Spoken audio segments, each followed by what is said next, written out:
મિર્ચી morning. શું લાગે છે શું થશે?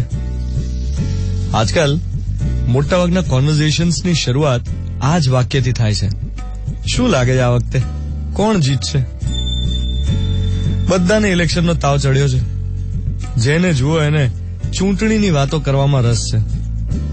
મેરેજ હોય, રિસેપ્શન હોય, એક બાજુ સ્ટેજ પર લોકો ફોટા પડાવતા હોય ને બીજી બાજુ લાઈનમાં ઉભા હોય ને એ લોકોને એક જ વાત સૂઝે, શું લાગે છે કોણ જીતશે? જમણવારમાં એવું જ, હાથમાં ડીશ હોય અને બે જણા વાત શું કરતા હોય? આ વખતે ટ્રેન્ડ કેવો છે? ને હવે તો ખાલી છાપાના ન્યૂઝનો સહારો એવું નથી, ખાલી ન્યૂઝપેપરના સમાચારોને આધારે વાતો થતી હોય એવું નથી. હવે તો વોટ્સએપના વિડીયો છે ભાઈ, સતત ઠલવાતી પ્રચાર સામગ્રી છે. ઇલેક્શન એટલે ગોસિપ કરવાનો સમય.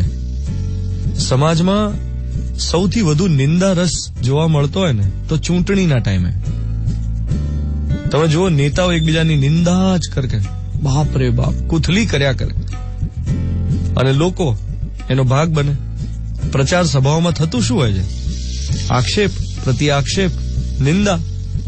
અને નિંદા એ સિગરેટ જેવી છે, તમને બાળે ખરી અને ધુમાડાથી બીજાને નુકસાને કરે.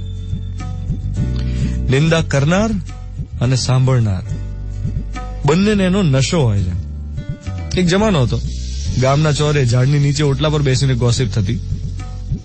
હવે આ કુથલીએ મોડર્ન કપડાં પહેર્યા છે એટલે સોશિયલ મીડિયા પર નિંદા રસની લાણી થાય છે.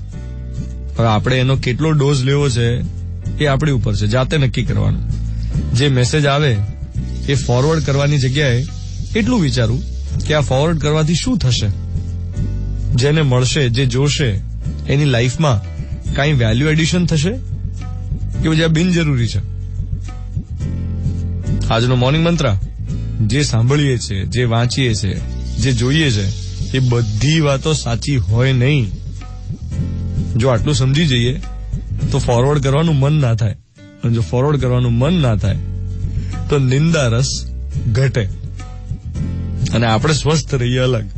બાકી નિંદા એ સિગરેટ જેવી છે, તમને બાળે ખરી ને ધુમાડાથી બીજાને નુકસાન પણ કરે.